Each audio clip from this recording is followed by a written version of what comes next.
Friends, welcome to my YouTube channel Takshak voice. तो आज की हमारी कहानी है छोटी बहू। इस अजीब से घर में अदिति का दम घुटने सा लगा था। उफ, ये कैसी औरत है, कभी हंसती नहीं है क्या? जब से अदिति ब्याह कर आई थी उसने मीनाक्षी का मुंह चढ़ा हुआ ही देखा था। शुरू के कुछ दिनों तो बहुत सी मीठा बोलती थी, बाद में हमेशा तीखे शब्द ही बोलती है और कई बार तो व्यंग बाण भी छोड़ती थी। उसकी बातों में अक्सर यह संकेत होता था कि छोटी बहू के आने के बाद सासू माँ बड़ी बहू से प्यार नहीं करती।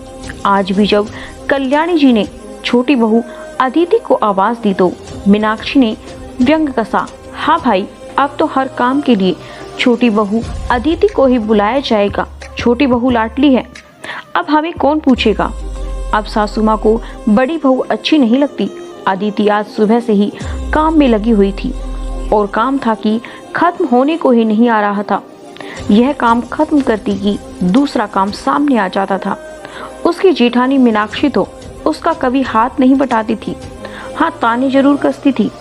अभी भी अदिति एक पर एक काम करके परेशान हो रही थी कि तभी उसकी सास ने आवाज लगाई, बहू थोड़ा मेरे पास आकर बैठ जाओ, मेरे घुटने में बहुत दर्द हो रहा है, थोड़ी मालिश कर दो। तभी मीनाक्षी ने भी आदेश दिया, अदिति रसोई का काम छोड़कर एक कटोरी में तेल लेकर आ जाओ, अपनी सासू माँ कल्याणी जी के पैर दबाओ। मीनाक्षी इतना कहने पर अदिति दौड़कर सास के पास गई और तभी उसने देखा सामने में उसकी जेठानी में नहीं थी।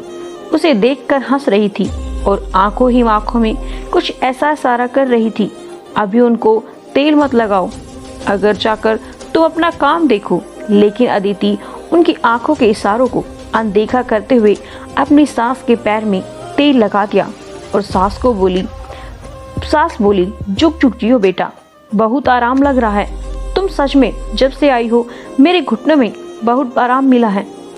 एक के साथ इतना सारा काम समेट लेती हो कि मन खुश हो जाता है मेरा। मुझे तुम पर बहुत विश्वास है और मेरा बहुत सारा आशीर्वाद है। बस तुम खुश रहो, थोड़ा सा सुस्ता लो, कब से काम में लगी हो। अदिति ने कहा, बस माँ जी, थोड़ा सा काम बचा है, मैं करके फिर आराम करने चली जाऊंगी। अदिति का पर जब कल्याणी जी का प्यार लुटा रही थी तो यह सब देखकर मीनाक्षी ने बुरा सा मुंह बना लिया और उसको सामने जलन के मारे उसे गुस्सा भी आ रहा था। वह मन ही मन बड़बड़ा उठी, ओह, अभी छोटी बहू पर लार टपकाया जा रहा है और जब मैं आई थी मुझसे कितना काम कराया जाता था। एक ही घर में दो बहुओं के पीछे कितना पक्षपात होता है। उसकी बातों का कुछ अंश तो जरूर कल्याणी जी के कानों तक पड़ा था, क्योंकि उस दिन रात में खाना खाने के समय कल्याणी जी ने ऐसी बात कह दी जिससे साफ लग रहा था कि उन्होंने मीनाक्षी की बात सुन ली थी।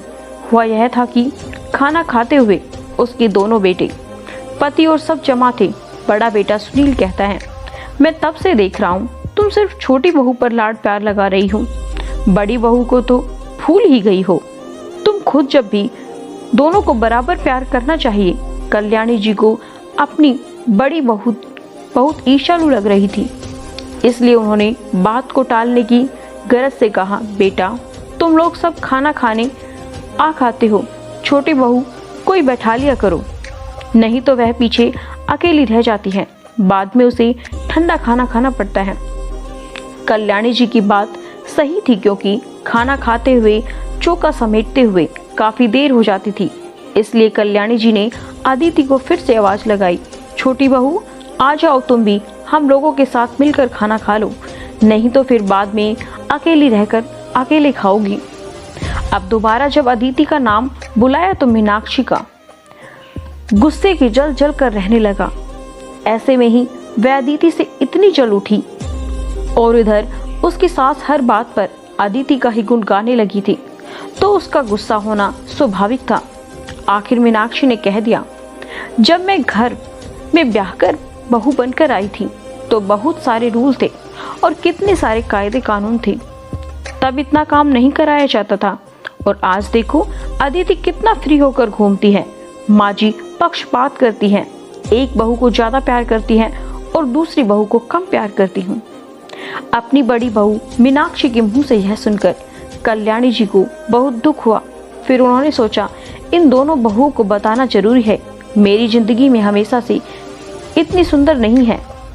फिर उन्होंने दोनों बहू और बेटों को बैठाकर कहा, बड़ी बहू को यह शिकायत है कि मैं छोटी बहू से ज्यादा काम नहीं कराती और उसे ज्यादा प्यार करती हूँ, पर ऐसा नहीं है। बड़ी बहू को सब सिखा चुकी हूँ, वह बड़ी है, समझदार है। छोटी बहू को धीरे धीरे प्यार से समझाना पड़ेगा, सिखाना पड़ेगा, तभी तो वह इस घर को अपना पाएगी। मेरी जिंदगी भी कभी इतनी सुंदर नहीं थी, मुझे भी बहुत मेहनत करनी पड़ी, तब जाकर मुझे यह जिंदगी मिली। और रही काम की बात, तो अब मैं बहुत थक जाती हूँ, अब मुझसे ज़्यादा काम नहीं होता। जब मीनाक्षी आई थी तब मैं जवान थी और बहुत सारा काम खुद कर लिया करती थी, इसलिए मैं मीनाक्षी को घर का काम सिखाते सिखाते उसके साथ व्यस्त रहने लगी। अब मैं बहुत बीमार रहती हूँ, इसलिए मुझे लगता है क्या पता पका हुआ फल कब टपक जाऊं, इसका पता नहीं। मैं यही चाहती हूँ कि छोटी बहू मीनाक्षी के साथ रहकर खाना बनाना, घर संभालना अच्छी तरह से सीख जाए। उसकी सास मीनाक्षी के लिए इतनी अच्छी भावना रखती है और उसे घर की बड़ी बहू का सम्मान देते हुए जिम्मेदारी समझती है। यह जानकर मीनाक्षी को बहुत अच्छा लगा और साथ ही उसे अपनी गलती का एहसास भी हुआ, इसलिए गदगद स्वर में वह आगे बढ़ गई। माँ जी, आप आराम कीजिए, मैं हूं ना, मैं घर संभाल लूंगी और धीरे धीरे छोटी को भी सब सिखा दूंगी। आप सिर्फ अपना ध्यान रखिए, आप खुश रहेंगे, स्वस्थ रहेंगे तो पूरा घर मुस्कुराएगा। मुझे तुम पर पूरा विश्वास है बड़ी बहू, तुम ही मेरे बाद इस घर को संभालोगी और छोटी को भी सिखाकर अपने साथ रखोगी।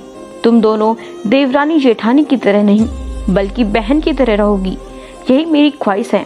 इस बात पर दोनों बहुएं और दोनों बेटे भी हंस पड़े और पूरे घर में खिलखिलाहट गूंजने लगी। जिस घर में बहू की हंसती मुस्कुराती हैं, पता तो है उस घर में खुशियाँ आकर ठहर जाती हैं।